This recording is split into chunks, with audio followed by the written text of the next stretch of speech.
பிரம்மத்தின்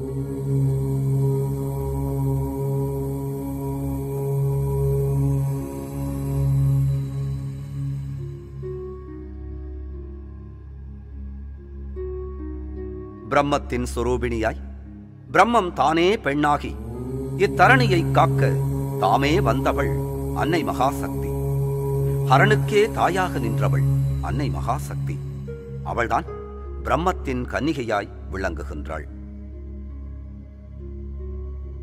முனிவர்கள், யோகியர்கள், ஞானிகள், தேவர்கள் ஆகிய அனைவருடைய அந்தர ஆத்மாவில் துதிக்கின்ற மனோன்மணியாக விளங்கி அந்தரி அந்தர கன்னிகை என்று பெயர் பெற்றாள். வானளாவி நின்று ஒவ்வொரு லோகங்களையும் படைத்து வானவி, ஆகாய வாகினி, ஆகாய கன்னி என்று போற்றப் பெற்றாள். அந்த தாயே தேவர்கள், முனிவர்கள் அனைவருக்கும் வேதங்களைக் கொண்டு தம் ஆண் தத்துவமான இறைவன் பராபரனை தவக்கோலம் கொண்டு விசாலாட்சி என்னும் நாமத்தில் பூஜித்த ஸ்தலமே வாரணாசி என்னும் காசி மகாக்ஷேத்திரம் ஆகும்.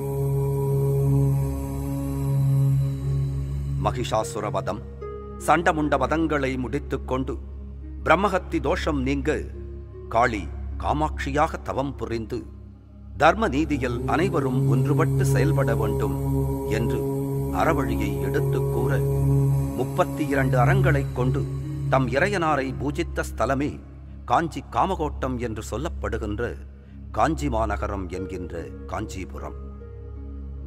க்ஷத்ரிய தர்மத்தை ஆண்கள் மட்டும் நிலைநாட்ட முடியும், பெண்களால் இயலாது என்கின்ற சூழலில் அம்பாள் சராசரி பெண்ணாக அவதரித்து அனைவரையும் போரில் தோல்வியடைய வைத்து அனைவரையும் வியப்புக்கு உள்ளாக்கி உலக மக்களை காத்து சிவபெருமானின் திருக்காட்சியைக் கண்டு திருக்கல்யாணம் புரிந்து நான்மாடக் கூடலில் மீனாட்சி என்னும் நாமத்தில் ஆட்சி புரிந்தாள்.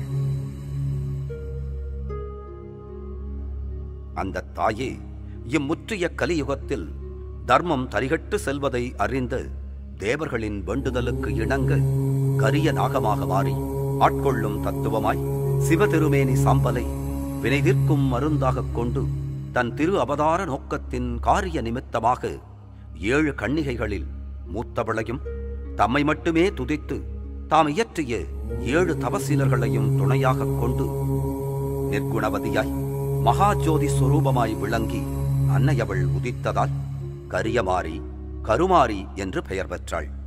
வாக்கு தேவதையாக நடம் புரிந்தாள். அவளே இம்மகாசக்தி. இம்மகாசக்தியின் விஸ்வரூப திருக்காட்சியின் காரணம் என்ன காண்போமா?